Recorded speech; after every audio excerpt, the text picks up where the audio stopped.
Welcome to the faith moment this morning. I've called it Telendos. Now you might never have heard of a place called Telendos, but we have a picture that's just over our front doorway when you go out. And we got that many years ago when we holidayed at Kaliminos. Oh, the heat. I can remember we managed to get hold of the last fan in the hotel. No air conditioning or anything. The fan kept us sane during the night.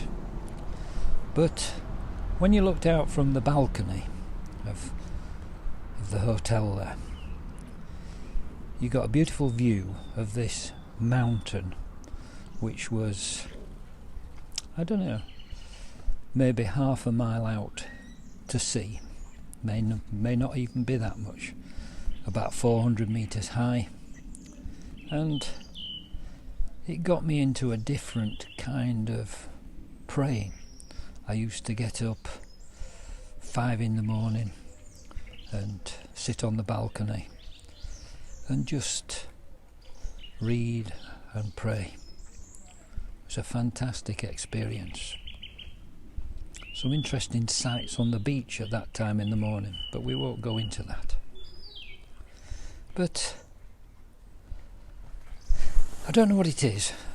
I think because it's so cold and miserable recently, I start to think, oh, how nice it would be to go back to these places. But what's that got to do with a faith moment? Well, it got me started on when I had some particular business problems at the time. It just made me think of a different way to pray. And I use these words. On the following day when they came from Bethany, he was hungry. Seeing in the distance a fig tree in leaf, he went to see whether perhaps he would find anything on it. And when he came to it, he found nothing but leaves, for it was not the season for figs. And he said to it, "May no one ever eat fruit from you again." And the fig tree withered at once. And I started to do withering prayers, where I got problems, then those problems would shrink and shrink into nothingness. And then, if you remember, Jesus went into the temple, and he cast aside all the moneylenders' tables and everything, and he said, "My house shall be called a house of prayer for the nations."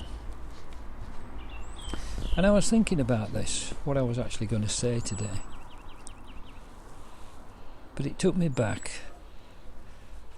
We've been married tomorrow we've been married 56 years. And I started looking again at Isaiah 56. Daft, didn't it? I thought, what can I do? What's 56? So I looked at Isaiah 56. And there, of course, you've got that verse 6 and 7, which refers to this house of prayer. Those who love the name of the Lord and keep the Sabbath, I will bring to my holy mountain and make them joyful in my house of prayer. And I was thinking that really is the key to prayer for me. Different for everyone. But if you're not joyful when you're praying, as a result of your praying, well, it seems to me just a bind and a waste of time. Many times I'm asked to pray for people, and I will gladly. But sometimes I never know the end result, and it can get you down a bit. But then other times, you pray for something, you pray that something will wither or shrink, and wow, you end up with a fantastic result. And what do you get? You get joy. joy in the house of prayer.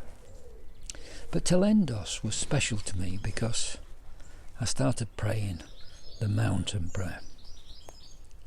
For truly I tell you, Jesus said, if you have faith the size of a mustard seed, you will say to this mountain, move from here to there, and nothing will be impossible for you.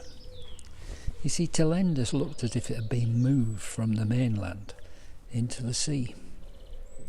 We got a boat out there one day and went round the thing and climbed up to the top of the mountain there.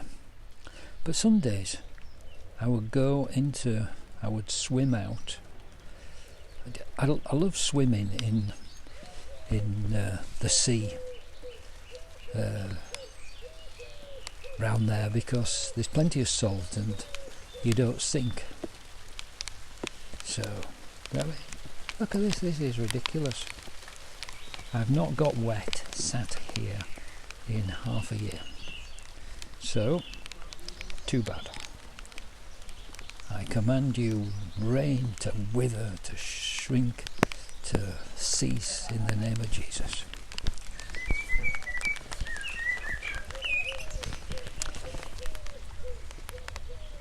I kept getting thoughts about this, casting mountains into the sea. When we were at Lake Como many years ago, and Anthea wasn't so good, I would go and do the withering prayer as I ran first thing in the morning, dead early, round the shores of Lake Como, and I'd go past Menaggio, Nobalio, San Siro and Sant Gabbiano. And then I saw this sign, falling rocks, thinking, yes, these rocks are breaking up. The problems are withering away. And in Italian, that was simply cadu massi. So if you've got anything that you want to wither or shrink, cadu massi.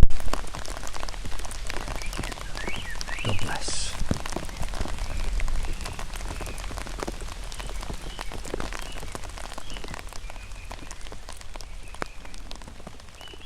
Right, so we'll get there in the end.